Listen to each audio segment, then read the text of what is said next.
You're tuned in to Inside Lowell. Inside Lowell podcast brought to you in part by Washington Savings Bank, serving the greater Lowell community for over 130 years. Make the switch now to Washington Savings Bank. Unicare, offering a variety of plans for people insured under the GIC. At Unicare, your health is their top priority. Reverie 73, Lowell's #1 cannabis shop. Elevate your cannabis experience at Reverie 73. Hafner's, heating and cooling homes and businesses for nearly a century. Become a part of the Hafner's family. It kicks. Boston North Company, offering a wide variety of business solutions to help restaurant and retail clients save money. Boston North. And by Mahoney Oil Company, providing warmth and protection to families in Greater Lowell and Southern New Hampshire since 1925. That's Mahoney Oil. And now, time for another Inside Lowell podcast. Inside Lowell. If Lowell is your home, this is your place. Hello again, and welcome to another Inside Lowell podcast. I am your host, Teddy Panos, coming to you from the Inside Lowell studios here in beautiful, historic downtown Lowell. Got a couple of special guests it's my pleasure to introduce you to, because there's a lot of discussion in Lowell about economic development and the city's economic future, and how do we make this place a hub for innovation and business and development. And there's two folks in here who are playing a big role in that. And sadly, you may not know an awful lot about them. So I want to introduce you to them and tell you a little bit about what they do and what they're doing on behalf of the Mill City. First, I just want to thank all of you for joining us here on Inside Lowell. As we like to say, if Lowell is your home, Inside Lowell is your place. And thank you as well to all of our sponsors for helping to make our podcast here today, all of our podcasts, and for that matter, all of Inside Lowell possible as well. We owe our success and our existence to you. And with that, of course, we turn our attention here to my guest this morning. You're going to watch them. We'll go left to right here on your TV monitors or computer monitors, however you're watching us, or on your cell phone for that matter. MaryAnn Picard is joining us. She is the Executive Director for Innovation and New Ventures at UMass Lowell. Hello there, MaryAnn. Good morning. How are you? Good to have you here. Thank you for having me. It's my pleasure as well. And on the right side of your monitor, Mouli Ramani, President and CEO of Aviwell, also the Executive Chair of Horsepower, a board member of the Lowell Plan. Is there anything you don't do, Mouli? No, I think with a big family and growing, I do it all. Yes. Awesome. Well, great. It's a pleasure for me to have you here to talk about Aviwell and how that can serve as a model for what the university has been trying to accomplish for so many years. So let me start with you first, though, MaryAnn. Your role at the university, I gave the title Executive Director for Innovations and New Ventures, but what exactly do you do on a day-to-day basis, and who are you working with? So one of my main responsibilities is the M2D2 incubator program and incubator accelerator. It originally stood for Massachusetts Medical Device Development Center, and over the years we've expanded to also include life sciences more broadly and also biotech innovations. We do have 46 companies in residence across 3 sites. 2 are here in Lowell. And then we also have a lab facility on the campus of the UMass Medical School campus in Lowell. We're a joint program with that institution as well. So it makes for a really rich environment. And we have the strength, we have the engineering business strengths in Lowell, and we have the clinical expertise in Worcester to be able to help advance these early stage startups in their journey. So we're going to be talking about Aviwell and Mouli's startup here, but how many companies like this are you currently working with, or have you worked with through the years? I'm sure somebody's keeping track, right? Yes. We've had 26 successful graduates to date. We've worked with well over 100 companies now. We currently have 46 in residence, including Aviwell, that we're thrilled to work with. So 46? Currently in residence. at the Innovation Hub, the Across 110? 3 sites. We have Okay. 3 lab facilities. So across the 3, there's 46 All right, awesome. startups. So, All right, and you, Mouli, no disrespect to MaryAnn, but you're kind of the guy that's really important to me here in this discussion. First of all, tell us a little bit about your background so folks know who Mouli Ramani is. Certainly. Thank you so much. It's an absolute pleasure to be here. And for the record, I think MaryAnn's very important to me. So I'll put that on the list as one of the 46 here in Lowell. We're thrilled to be in her facility. But brief background on me. I've got a kind of a weird background in that I was born in India, raised in the UK and in Canada, finally moved to the US, then moved ultimately to Andover, Massachusetts, not far away, worked in Boston the entire time, or Cambridge, and finally, my wife said, we have to go to Lowell. They've got this great music fest. And I go, Lowell? What's Lowell? I don't know. Of course, it's only 10 minutes down the road from me, down 133. I came here and I've fallen in love with the place. And so 2 companies that have started, Horsepower Technologies and now Aviwell, have very big presences. In the case of Horsepower, headquartered. In the case of Lowell, soon to be the headquarters here in Lowell. So that's how I came here. I'm an entrepreneur. Engineering background, not a life science background, although I run a life science company right now, and honestly, having the time of my life. So what was the music festival? Because I want to make sure we keep that going. If there's a chance that somebody like you is going to decide to settle their business here, was it the folk festival? No, it was the Summer Music Fest, the one that's in Boarding House Park, exactly. What was the act you came to see? Oh, it was Dixie Chicks was the first one, and then I bought the entire summer pass, and I got the wallflowers, and I can't remember all of them. There were just so many, and it turned out, funny story, that my neighbor in Andover was running the music fest. I didn't even know it, and then after that, I had tickets to everything. So I am a lifelong member of the Summer Music Fest. That is awesome. Somewhere Peter Ostella is doing cartwheels as he's watching this podcast. So Aviwell, Yes, started in France. correct. So how did it come here? Did it follow you when you came to Andover? It's a tremendous story. So let me give in the audience a little bit of an overview of what we're actually even trying to do in Aviwell. And I'll do it relatively informally, but I'll let you ask some questions if need be. But basically in 2006, 2007, a seminal paper was written by a professor in France that demonstrated in germ-free mice that if you could affect their gut microbiome, the bacteria inside their gut, you could affect a lot of characteristics of the animal throughout its entire life.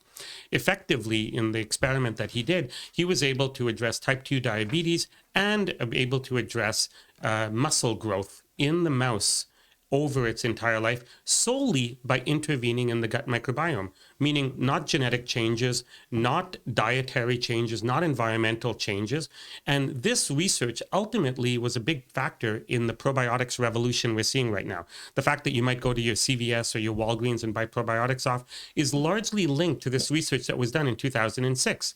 The insight, however, was that in order to change these characteristics, weight, health, happiness, whatever the case is, any of these criteria, you had to intervene early in life. And that was the key insight. And so what he did actually, is he ended up starting a company that would affect the changes in livestock animals that were much more impactful to the community. So where we are right now is we at Aviwell think that we can go and address growth factors in chickens, in pigs, in cows, to make healthier, better animals for food, for livestock consumption in the world. There's 8 billion people in the world that we have to feed, and we have to do a much better job feeding them. So that's what Aviwell did. Let me pause there for a second if there was a question. Okay, yeah, so it's in the fancy name for it is the Agri-Food industry? Or agri-tech, sometimes we'll say. What we are said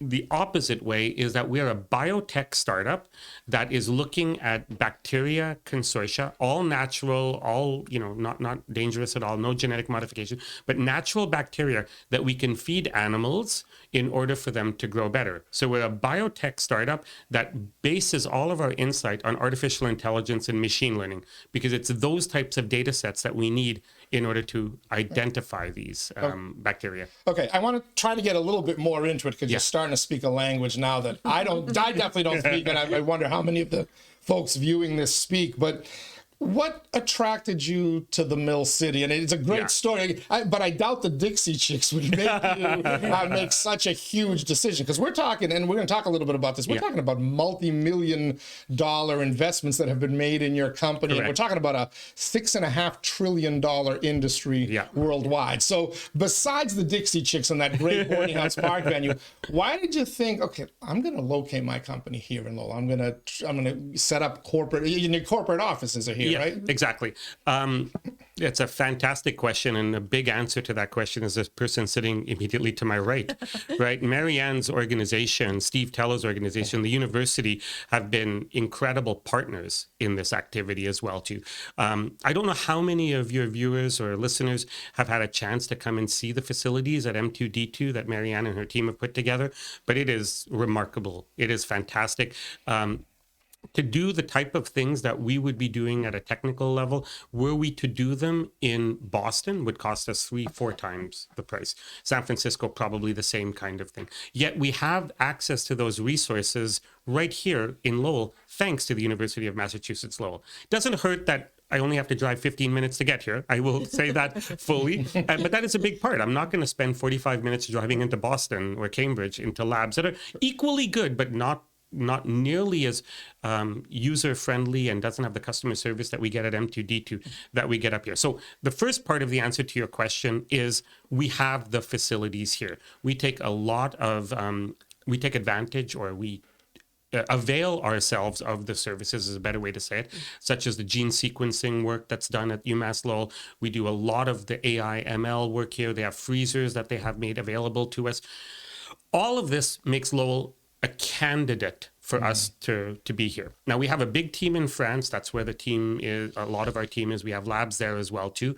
But we continue to expand here. So Lowell is, first of all, a candidate. Why does it win? Well, it's also the talent. In Lowell, you are about 35 minutes or 40 minutes, whatever it is, from Boston. And a lot of people, like myself, who grew up and cut my teeth in startups in Kendall Square and in that area, live in this area, and we're just tired of going down there. So we have the talent, we have the resources, and we have some pretty fine restaurants. So all of that, and the Dixie Chicks, all of that together makes us call Lowell home. So when you talk about the talent, how many employees do you currently employ at Aviwell, and what kind of jobs are we talking about, and what kind of backgrounds do you need, or do people need to become a part of companies like yours? We're still a pretty small, kind of,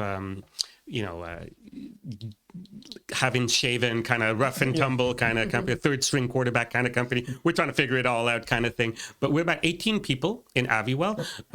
I would say the bulk of our employees are scientists. And when I say scientists, they're life scientists. So people who are in microbiology and gene therapy, gene sequencing. We have another set of scientists that are on the AI machine learning. They're in bioinformatics and biostatistics. Reminds me of an old joke from The Simpsons where the 3 astronauts go up into the spaceship and everyone thinks they're boring, and the person says, well, we have 3 mathematicians. One is a mathematician, another's another kind of mathematician, and another is a statistician. So I apologize if this is overly detailed, but we have biostatistics, bioinformatics, and we have microbiologists and genetic folks.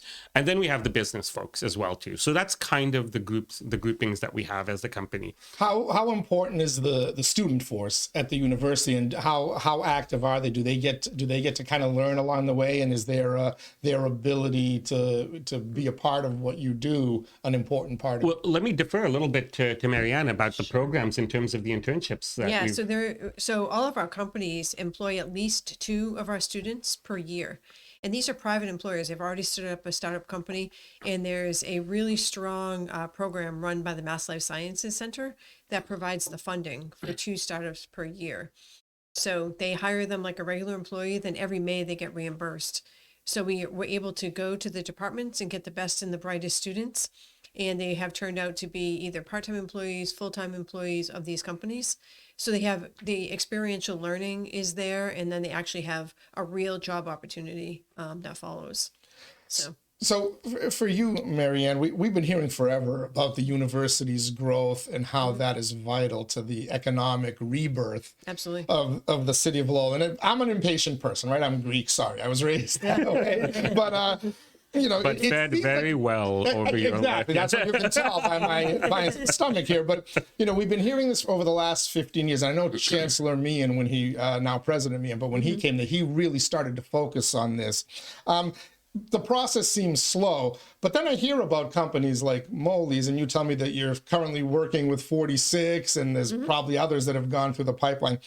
How close are we to having a wave of companies like Aviwell kind of burst onto the scene, not just here in Lowell, but region-wide, nationwide, internationally like they have? How close are we to seeing that promise fulfilled? Well, I think you're seeing the wave now in terms of Aviwell and other companies as they advance. The resources at the university are so strong, as Mouli mentioned, the sequencing and other resources at the core research facilities. It allows these companies to grow more quickly, to make an impact more quickly, and to stay in Lowell. There's incentives to do that as well. So I think you're seeing the wave now. Are there any other out there that you can think of off the top of your head, like Aviwell, that we should all know about, that I should be inviting in for future podcasts? Oh my gosh, there's so many. There's RevBio has developed an artificial bone glue that cures in water. Is its most unique quality. They have grown by leaps and bounds. You'll hear them on the scene here very shortly.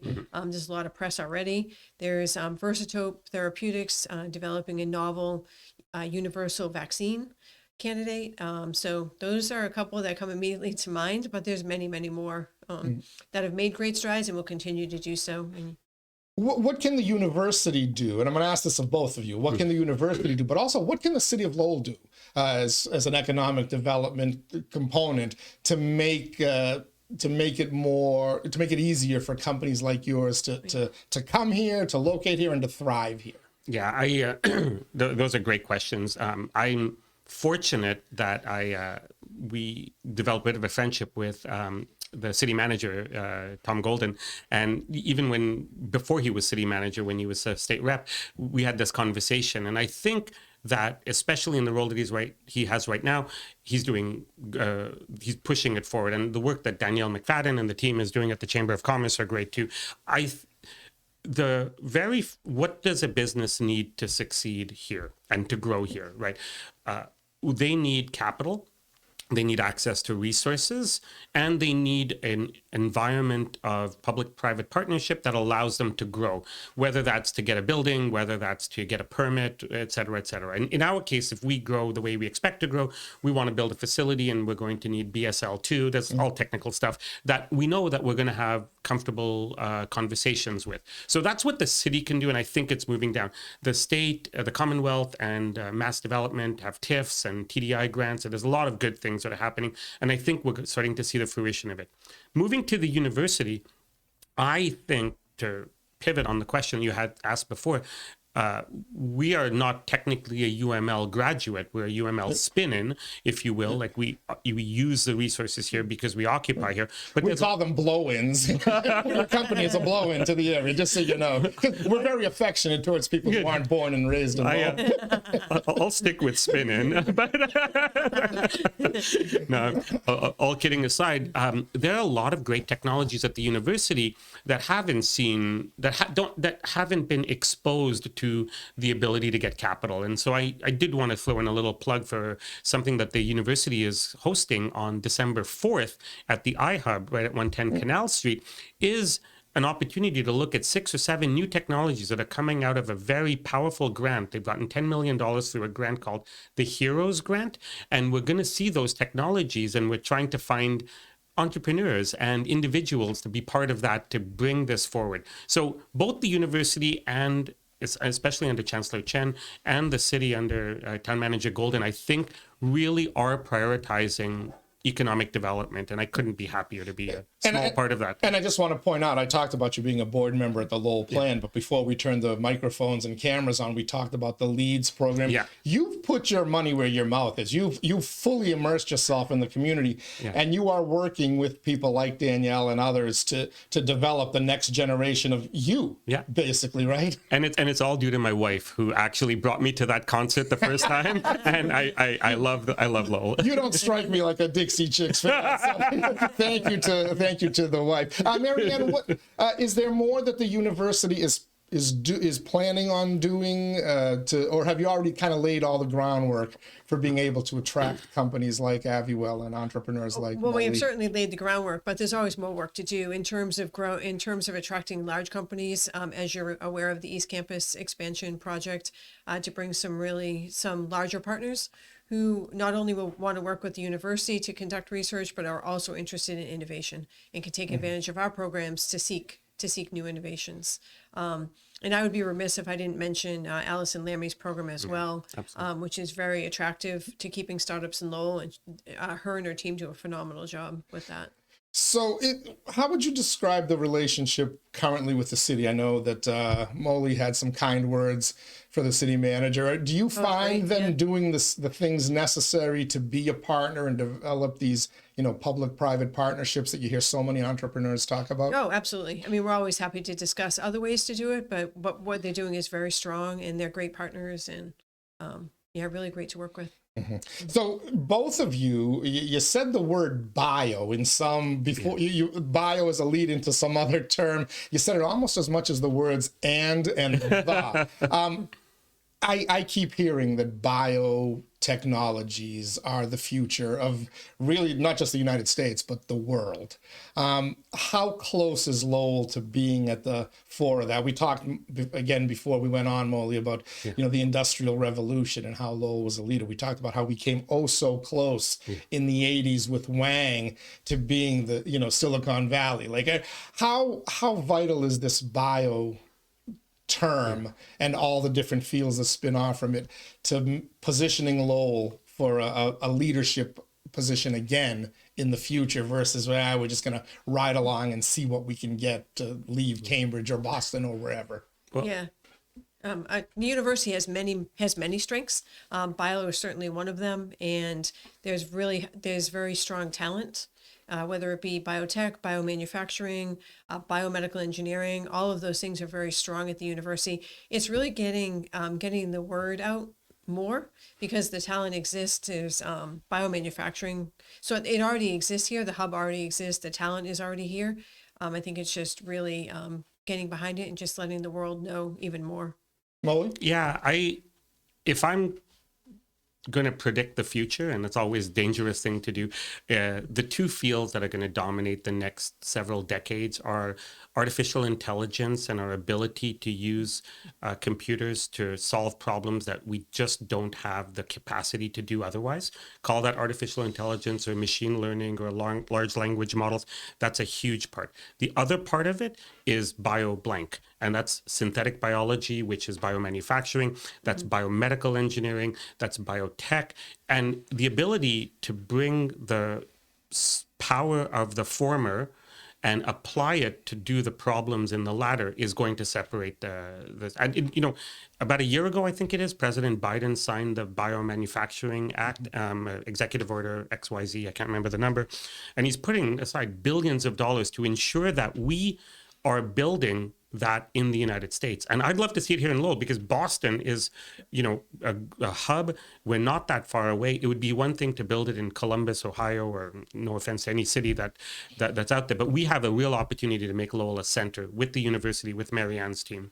So that said, you're grown, right? You got 9 million euros in seed money. Kind of ironic, seed money, given that you're talking about agriculture and feeding and sustaining animals.